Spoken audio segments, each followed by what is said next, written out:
ভারতের হৃদয়ে এক শহর আছে যেখানে মৃত্যু ভয় নয়, বরং মুক্তি। সেই শহরই বেনারস বা কাশী, শিবের নগরী। সময়ের থেকেও প্রাচীন, যেখানে জীবন আর মৃত্যুর সীমারেখা মিশে গেছে গঙ্গার ঢেউয়ের সাথে। বেনারসের প্রাচীন নাম কাশী, মানে আলোর শহর। বিশ্বাস করা হয় প্রায় 5,000 বছর আগে এই শহর প্রতিষ্ঠিত হয়। হিন্দু পুরাণে বলা হয় ভগবান শিব নিজে এই শহর প্রতিষ্ঠা করেন।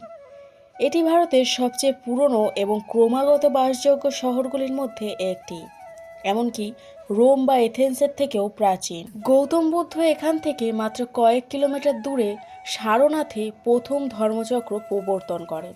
বেনারস শহর গড়ে উঠেছে গঙ্গা নদীর পশ্চিম তীরে। এখানে আছে প্রায় 80টিরও বেশি ঘাট, প্রতিটি অনন্য ইতিহাসে ভরা। দশাশ্বমেধ ঘাট গঙ্গা আরতির জন্য বিখ্যাত। সবচেয়ে বিখ্যাত ও প্রাণবন্ত ঘাট বলা হয় এই ঘাটটিকে। এই ঘাটটিতে ভগবান ব্রহ্মা 10টি অশ্বমেধ যজ্ঞ করেছিলেন, তাই নাম দশাশ্বমেধ।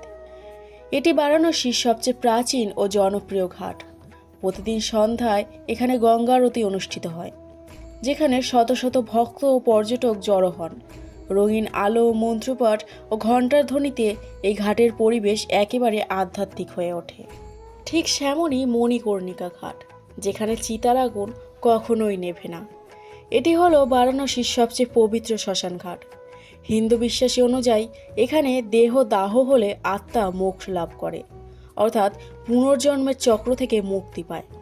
বলা হয় মাতা পার্বতীর কানের দুল অর্থাৎ মণিকর্ণিকা এখানে পড়েছিল, তাই নাম মণিকর্ণিকা ঘাট। দিনরাত অবিরাম চিতা জ্বালার দৃশ্য এই ঘাটকে মরণ ও মুক্তির প্রতীক করে তুলেছে। এবং পঞ্চগঙ্গা ঘাট পবিত্রতার প্রতীক। পঞ্চগঙ্গা শব্দের অর্থ হল 5টি নদীর মিলনস্থল। বলা হয় এখানে গঙ্গা, যমুনা, সরস্বতী, কিরণ ও ধূতপাপা এই 5টি নদী মিলিত হয়েছে। যদিও বাস্তবে একমাত্র গঙ্গাই প্রবাহিত, কিন্তু ধর্মীয় বিশ্বাসে বাকি 4টি নদী অদৃশ্যভাবে এখানে এসে মিশেছে। হিন্দু ধর্মে এই ঘাটকে অতুলনীয় পবিত্র স্থান হিসেবে ধরা হয়। বিশ্বাস করা হয় পঞ্চগঙ্গা ঘাটে স্নান করলে জীবনের পাপ ক্ষয় হয় এবং মুক্তি লাভ হয়। সকালে গঙ্গা স্নান আর সন্ধ্যার আরতি এই দুটোই বেনারসের আত্মা। কাশী বিশ্বনাথ মন্দির হিন্দুদের অন্যতম শ্রেষ্ঠ মন্দির। এখানে ভগবান শিব বিশ্বনাথ রূপে বিরাজমান। মন্দিরটি 12টি জ্যোতির্লিঙ্গের একটি। 2021 সালে প্রধানমন্ত্রী নরেন্দ্র মোদী উদ্বোধন করেন কাশী বিশ্বনাথ করিডোর প্রকল্পের। বেনারসকে বলা হয় মোক্ষের নগরী, যেখানে মৃত্যু মানে জন্মচক্রের অবসান। এখানে শবদাহকে মুক্তি হিসেবে দেখা হয়। শহরের প্রতিটি রাস্তায়, প্রতিটি মন্দিরে আধ্যাত্মিক অনুভব মিশে আছে।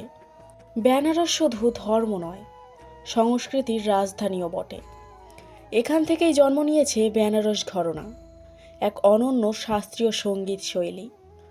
পণ্ডিত রবিশঙ্কর, পণ্ডিত বিরজু মহারাজ প্রমুখ এই শহরের সন্তান। বেনারসি শাড়ি সারা বিশ্বের কাছে প্রসিদ্ধ। কাছেই সারনাথ, যেখানে গৌতম বুদ্ধ প্রথম ধর্ম প্রচার করেন। এখানে জৈন, শিখ, মুসলিম ও খ্রিস্টান ধর্মাবলম্বীদেরও প্রাচীন নিদর্শন রয়েছে। একটি প্রকৃতপক্ষে সর্বধর্ম সমন্বয়ের শহর। আধুনিকতার আর ঐতিহ্যের এক অনন্য মিশেল। করিডোর, পরিষ্কার ঘাট, সঙ্গীত উৎসব সবকিছুই একসাথে চলছে, কিন্তু তার আত্মা এখনও আগের মতোই। জীবনের চেয়ে বড় হলো মুক্তি। বেনারস শুধু এক শহর নয়, এটা এক অনুভূতি, যেখানে প্রতিটি নিঃশ্বাসে মিশে আছে মুক্তি, ভক্তি আর আলো। যদি কখনো নিজেকে খুঁজতে চান, একবার কাশী ঘুরে আসুন।